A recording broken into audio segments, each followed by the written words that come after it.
What were the issues in 2007 that led to mass killing of the Kenyan people? Did we deal with those issues? We did not. They re-emerged in 2013 after 5 years. Yeah. People fought again. Did we deal with the issues? No, we swept them under the carpet. They re-emerged in 2017. We had an nullification of election. Baba Raila Odinga said he cannot go back to an election with an IEBC led by Chebukati. But he agreed to go to an election 2022 with an IEBC led by Chebukati. So what happened in 2017? Did we deal with the issues in 2017? No, we did not. It re-emerged again in 2022. The same issues we've not dealt with. We are talking about issues. We want to profile tribes that there are no issues, it's just this tribe that is against the people. We are sweeping them under the carpet. And one day I want to tell you that if the leadership is not very careful, we will have to remove the whole carpet in this room called Kenya and clean it. When is that day? I don't know. You know, God gave the leadership of this country a glimpse of what can happen if Kenyans decide to take matters in their own hands. It happened on June 25th last year. But they did not learn. They are still behaving the same way. It was just a small glimpse, then akafunga macho. They should have learned from that experience that Kenyans can decide one day to turn things upside down. They didn't. They squandered that chance. Today, they are telling us in our face that there is nothing we can do. We tried, they managed us, they can still manage us again. I can promise them that there is silence before the storm. They have a chance to make sure that the storm doesn't happen. But if they continue with the way they are doing things, everyone is not safe. They keep talking about peace and patriotism to the country. Yeah. Are they showing patriotism? How are you patriotic to a country when you want to finish everything that benefits the people? When education sector fails, who gets affected? It's the people. Yeah. The leadership has money to take their children, to fly their children overseas. When health fails, public health sector has failed. Who gets affected? It's the people. Because for them, they afford the best medicine around the world. So, who is going to demand for accountability? It's these people. And it is very hard to control a people-led revolution.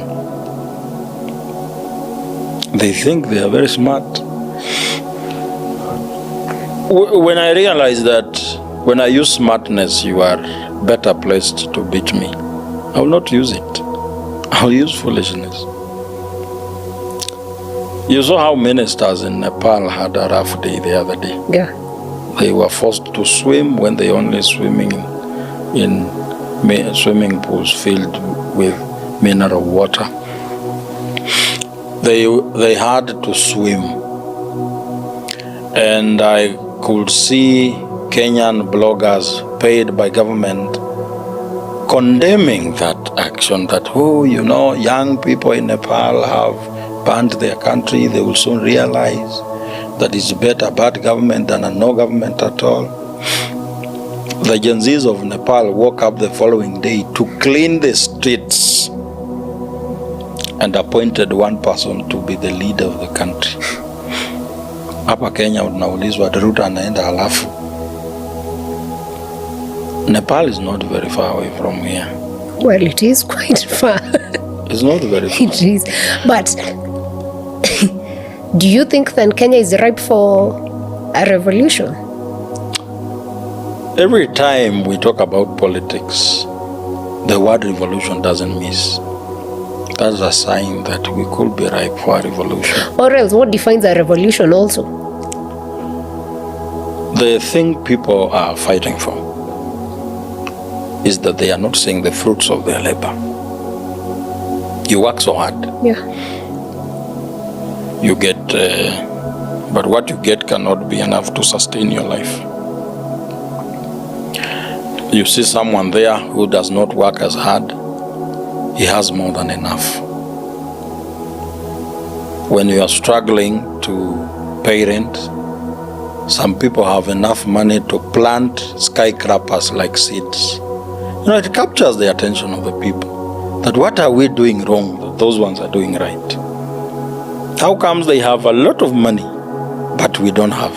Such questions are dangerous.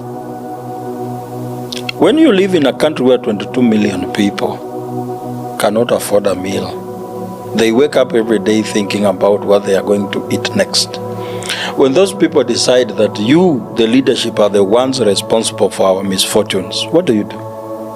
So when we talk about the country being led the right way, we are talking in the interest of everyone, both the leader and the people. Make sure that the people have something,